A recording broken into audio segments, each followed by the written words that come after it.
All right, so here we are in Act 3, Scene 2, where we left off. Some big changes were happening, a major kind of turn of events where Romeo has now killed his wife's husband, Tybalt. So that kind of moment, I would say, is a really pivotal point. It's a turning point within the story. And remember, a turning point in the story is called the climax. And so I think we've really just hit the climax because everything was kind of building up and going fairly smoothly. And then all of a sudden, Romeo kills Tybalt, and this is kind of the beginning of the end. All right. So again, we're in scene 2. We're now at the Capulets orchard.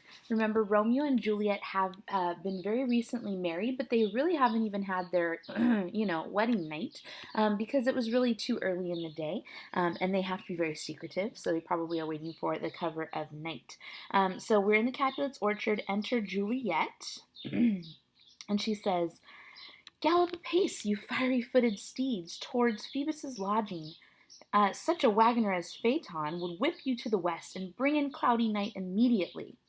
So she is doing another Greek mythology reference here. Phoebus would be Apollo, and supposedly Apollo's son one time drove the sun across the sky very quickly. And so she said, make the day go by quickly, drive the sun across the sky very quickly, because she wants it to be nighttime. So she is a new bride who is eagerly awaiting her wedding night. Okay? Spread thy closed curtain, and bring in cloudy night immediately. Spread thy closed curtain, love performing night, that runaways' eyes may wink, and Romeo leap to these arms, untalked of and unseen. So she can't wait for night again, for the cover of night, so that she can be with Romeo and enjoy her wedding night. Lovers can see to do their amorous rites by their own beauties, or, if love be blind, it best agrees with night. Come, civil knight, thou sober-suited matron, all in black, and learn me how to lose a winning match. It's an interesting phrase there, learn me how to lose a winning match. She's saying nighttime, teach me how to be submissive, to lose, a winning match to my husband, which she's referring to sex there, right? That she would be submissive in her sexual obligations to her husband in their wedding night. Okay, by the way, real quick, we've got Juliet who is talking. She's alone on stage. She's talking to herself and just kind of speaking her thoughts out loud. So this is what we call a soliloquy. Okay? Played for a pair of stainless maidenhoods, hood my unmanned blood bathing in my cheeks, meaning hide the untamed blood that makes me blush, right? She wants to be bold in her wedding night, we'll just say that. With thy black mantle, till strange love grown bold, think true love acted simple modesty. Come night, come Romeo, come thou day and night, for thou wilt lie upon the wings of night, whiter than new snow on a raven's back. Come, gentle night, come, loving, black-browed night, give me my Romeo, and when he shall die, take him and cut him out in little stars. Basically, she's saying, make him into a constellation, which they really only do for legends and heroes and such. So she thinks very highly of Romeo. And he will make the face of heaven so fine, as a constellation, that all the world will be in love with night and pay no worship to the garish sun. Oh, I have bought the mansion of a love, but not possessed it. Bought the mansion of a love, that means she's been married, but not possessed it, meaning has not consummated that marriage, has not had sex with her husband. And though I am sold, not yet enjoyed, again referring to sex. So tedious is this day, as is the night before some festival to an impatient child that hath new robes and may not wear them. So she feels very impatient. She's excited to do her wifely duty, okay? Oh, here comes my nurse, and she brings news, and every tongue that speaks but Romeo's name speaks heavenly eloquence. There is a bit of irony in her soliloquy here because she is looking forward to her wedding night, but the reality is she is unaware that things have drastically changed, right? Tybalt is dead. Romeo has killed him. And again, that is her cousin, so that changes things a bit. Enter the nurse with cords. If you guys remember, Romeo had instructed her to receive a rope ladder so that he could ascend her Juliet's balcony, and so the cords would probably be the rope ladder. Now, nurse, what news? What hast thou there? The cords that Romeo bid thee fetch? Nurse, I, the cords, and she throws them down. Juliet, ay me, what news? Why dost thou wring thy hands? Wringing thy hands or wringing your hands would be kind of like an indication of grief or worry or concern. Nurse, well a day, meaning alas. Sorry, that should say alas. He's dead, he's dead, he's dead. We are undone, lady, we are undone. Alack the day he's gone, he's killed, he's dead.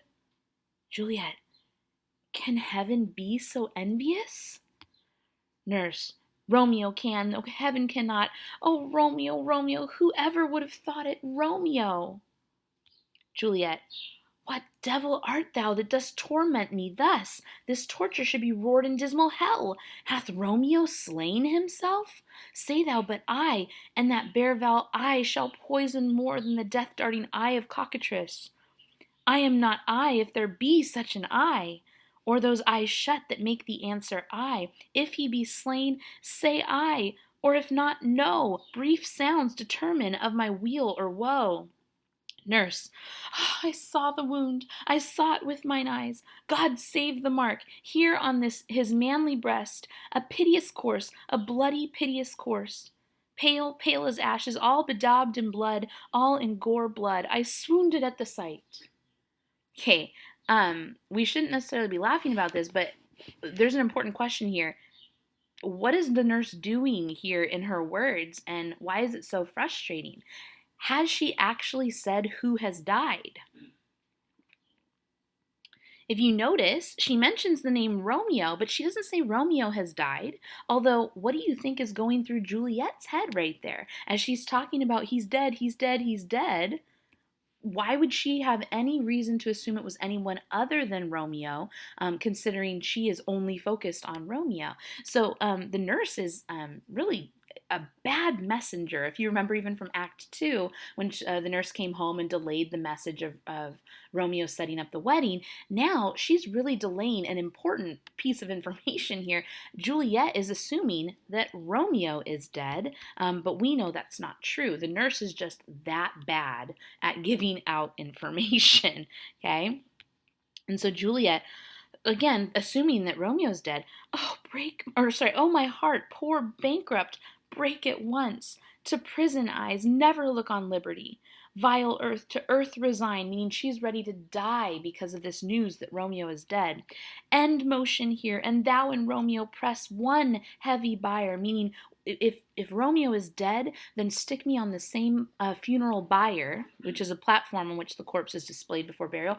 Stick me on the same one because I will die if Romeo is dead.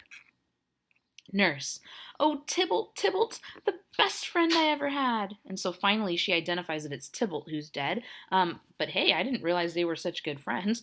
Oh, courteous Tybalt, honest gentleman, that ever I should live to see thee dead.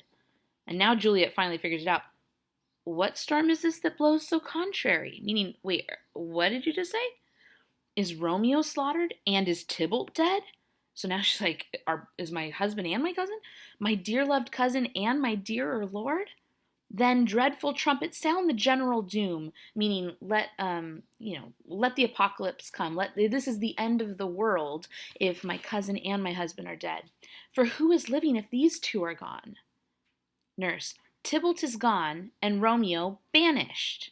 Romeo that killed him, he is banished. Okay, so finally the nurse actually gets to the meat of the conversation, right? She finally tells her exactly what happened. Tybalt is gone, dead, and Romeo is banished. Okay, so that changes things for Juliet because banishment is a little different than death.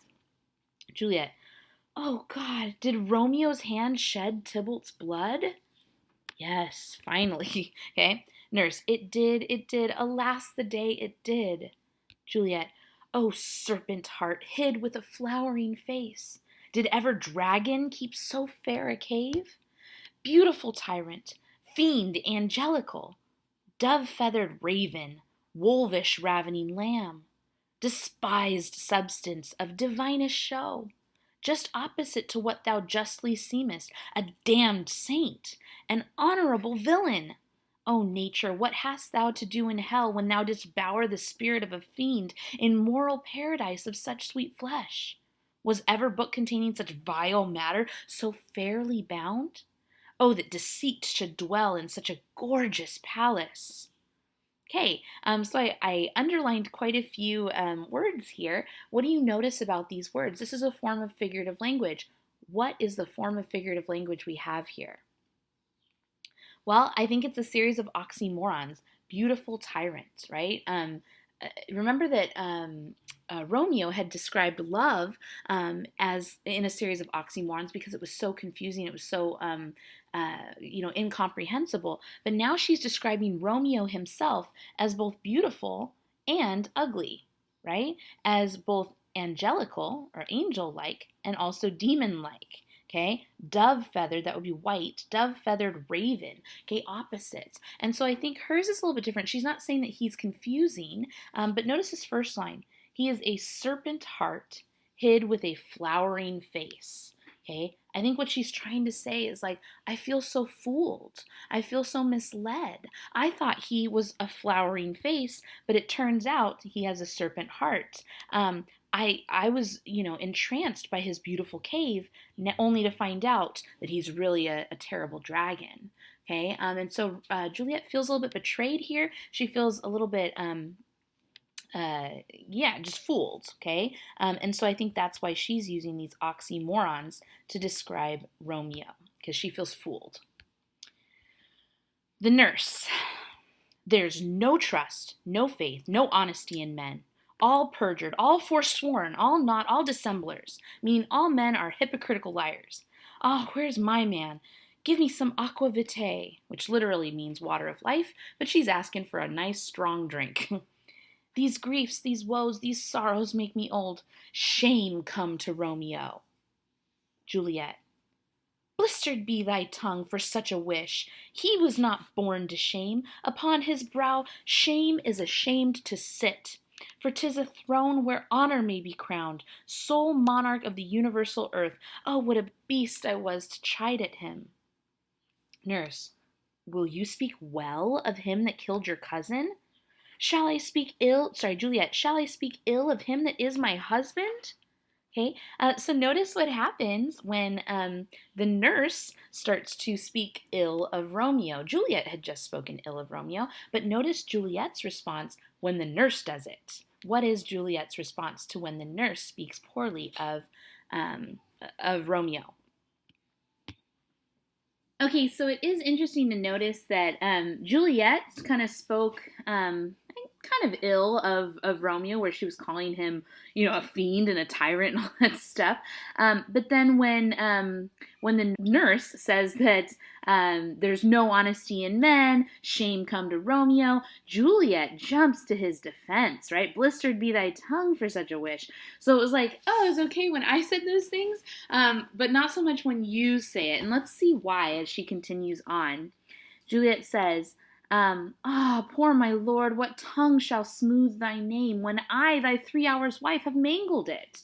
So she's actually kind of frustrated with herself that she would even speak poorly of him in the first place. She's like, I've only been his wife for 3 hours and already I've said some bad things, right? But wherefore, meaning why, villain, didst thou kill my cousin? That villain cousin who would have killed my husband. Back, foolish tears, back to your native spring. She makes an interesting and appropriate discovery here. She goes, well, wait a minute. My husband killed my cousin, but knowing Tybalt, he probably would have killed my husband. So, maybe it was out of self-defense. Why am I jumping to conclusions here? Back, foolish tears, back to your native spring. Your tributary drops belong to woe, which you mistaking offer up to joy. Okay, so she says, yes, I'm sad for Tybalt's death, but at the same time, I need to also count my blessings and be happy that Romeo's alive. My husband lives that Tybalt would have slain, and Tybalt's dead that would have slain my husband. All this is comfort. Wherefore weep I then? Why am I weeping? Why am I upset then? This is all good stuff. Some word there was, worser than Tybalt's death, that murdered mine, or that murdered me, I'm sorry. I would forget it fain, but oh, it presses to my memory like damn guilty deeds to sinners' minds. Tybalt is dead, and Romeo banished. That banished. That one word banished hath slain 10,000 Tybalts. Tybalt's death was woe enough if it had ended there, or if sour woe delights in fellowship, and needly will be ranked with other griefs, why followed not, when she said, Tybalt's dead, thy father or thy mother, nay, or both, which modern lamentations might have moved? Whoa, okay, so Juliet has a deep devotion to Romeo because she says, look, it would have even been better if what had followed Tybalt's dead was my father or my mother dead, right? That would have even been better than the idea of Romeo banished, okay? Which modern lamentations might have moved. But with a rearward following Tybalt's death, Romeo is banished. To speak that word is father, mother, Tybalt, Romeo, Juliet, all slain, all dead. Romeo is banished. There is no end, no limit, measure, bound in that word's death. No words can that woe sound. Okay, so again, this idea of Romeo being banished, she said, is the same as father, mother, Tybalt, and Romeo, and Juliet all dead. Okay, that's worse. Where is my father and my mother, nurse? Nurse, weeping and wailing over Tybalt's corse. Will you go to them? I will bring you thither. Juliet, wash they his wounds with tears? Mine will be spent when theirs are dry for Romeo's banishment. Meaning they can cry all day long for Tybalt. I'm crying over the fact that I won't get to see Romeo. Take up those cords. Remember the rope ladder, right? Take up those cords, those poor ropes. You're beguiled. You're useless now. Both you and I. For Romeo is exiled. He made you for a highway to my bed, but I, a maid, die maiden widowed. Meaning I'm going to die a virgin widow because I'm married, but I never actually got to consummate my marriage. Come, cords, come, nurse, all to my wedding bed, and death, not Romeo, take my maiden head. Death, not Romeo, take my maidenhead. So she says, tonight, if I can't be with Romeo, then I might as well be dead, or maybe I will be dead. Maybe she's planning on taking a particular action, right? I will to my wedding bed, which now she believes to be, she's going to be married to death rather than Romeo, in terms of how she will consummate that marriage. Nurse, hie to your chamber. I'll find Romeo to comfort you. I wot well where he is, I know where he is. Hark ye, your Romeo will be here at night. I'll to him, he is hid at Lawrence's cell. Juliet, oh, find him, give this ring to my true knight, and bid him come to take his last farewell. Exit. And that will conclude scene 2 of Act 3.